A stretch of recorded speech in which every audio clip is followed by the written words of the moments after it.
ಮತ್ತೆ school madam, ಯಾವ ಸ್ಕೂಲಲ್ಲಿ ಮೇಡಮ್ ಕ್ವಾಲಿಟಿ ಎಜುಕೇಶನ್ ಕೊಡ್ತಾ ಇದ್ದಾರೆ? ದುಡ್ಡಿರೋರು ಹೋಗ್ಬಿಟ್ಟು ಒಳ್ಳೆ ಸ್ಕೂಲಲ್ಲಿ ಅಡ್ಮಿಷನ್ ತಗೊಂತಾರೆ. ಯಾರ ಹತ್ರ ದುಡ್ಡು ಇಲ್ಲ ಅವರು ಯಾವ ಕ್ವಾಲಿಟಿ ಎಜುಕೇಶನ್ ಸಿಗಲಿಲ್ಲ ಅಂದ್ರೆ ಅವ್ರು ಏನ್ ಮಾಡ್ತಾರೆ ಹೇಳಿ? ಮತ್ತೆ ಇನ್ನೊಂದು ಹಾಸ್ಪಿಟಲ್, ಹೆಲ್ತ್ ಸೆಕ್ಟರ್ ಮೇಡಮ್, ನೀವು ಇಲ್ಲಿ ಹೋದ್ರೆ ಇಲ್ಲಿ ಗೌರ್ಮೆಂಟ್ ಸೆಕ್ಟರ್ ಹಾಸ್ಪಿಟಲ್ ಇಲ್ಲಿ ನೋಡಿ ಹೆಂಗಿದೆ ಅಂತ, ಇಲ್ಲಿ ಕ್ಲಿನಿಕ್ ಗಳು ನೋಡಿ ಹೆಂಗಿದೆ ಅಂತ, ಎಷ್ಟು ರೋಗಗಳು, ಎಷ್ಟು ಜನಗಳು ಎಷ್ಟು ಕಷ್ಟಪಡ್ತಾ ಇದಾರೆ ಅಂತ ನೋಡಿ ಮೇಡಮ್. ಇದೆಲ್ಲ ಇದು ಬದಲಾವಣೆ ಆಗ್ಬೇಕು ಅಂತ ಒಂದು ಉದ್ದೇಶದಿಂದ ಈ ಎಲೆಕ್ಷನ್ ನ ಕಂಟೆಸ್ಟ್ ಮಾಡ್ತಾ ಇದ್ದಾರೆ ಮೇಡಮ್.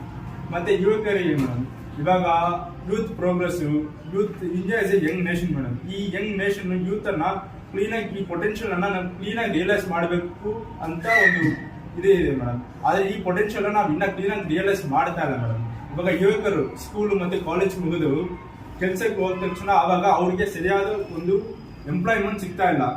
ಇವಾಗ ಸ್ವಿಗ್ಗಿ ಇಲ್ಲಾಂದ್ರೆ ಝೊಮ್ಯಾಟೊ ಆ ತರ ನಾವು ಯೂತ್ ಅನ್ನ ಆ ಇದರಲ್ಲಿ ಸ್ಪೆಂಡ್ ಮಾಡಿದ್ರೆ ದೇಶ ಹೆಂಗ್ ಡೆವಲಪ್ ಆಗುತ್ತೆ ಹೇಳಿ?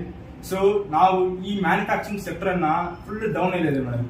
ಯಾವಾಗ ಮ್ಯಾನುಫ್ಯಾಕ್ಚರಿಂಗ್ ಸೆಕ್ಟರ್ ಬೂಸ್ಟ್ ಆಗುತ್ತೋ ಆವಾಗ ಯುವಕರಿಗೆ ಬಂದ್ಬಿಟ್ಟು ಒಂದು ಒಳ್ಳೆ ಎಂಪ್ಲಾಯ್ಮೆಂಟ್ ಅಪರ್ಚುನಿಟಿ ಕ್ರಿಯೇಟ್ ಮಾಡುತ್ತೆ ಮ್ಯಾಮ್.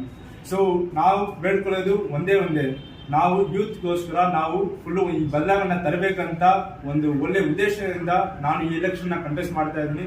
ದಯವಿಟ್ಟು ಸಪೋರ್ಟ್ ಮಾಡಿ. Serial number 7 symbol air conditioner. ದಯವಿಟ್ಟು ಪ್ಲೀಸ್ ಈ ಸತಿ ನನಗೊಂದು ಯುವಕರಿಗೆ ಒಂದು ಅವಕಾಶ ಕೊಡಿ, ಅಪರ್ಚುನಿಟಿ ಕೊಡಿ. ಒಂದು ಒಳ್ಳೆ ಉದ್ದೇಶ, ಒಂದು ಬದಲಾವಣೆ ತರಬೇಕಂತ ಒಂದು ಇಂಟೆನ್ಷನ್ ಅಲ್ಲಿ ನಾನು ಈ ಎಲೆಕ್ಷನ್ ನ ಕಂಟೆಸ್ಟ್ ಮಾಡ್ತಾ ಇದ್ದೀನಿ. ದಯವಿಟ್ಟು ಸಪೋರ್ಟ್ ಮಾಡಿ. ಧನ್ಯವಾದಗಳು. Thank you sir.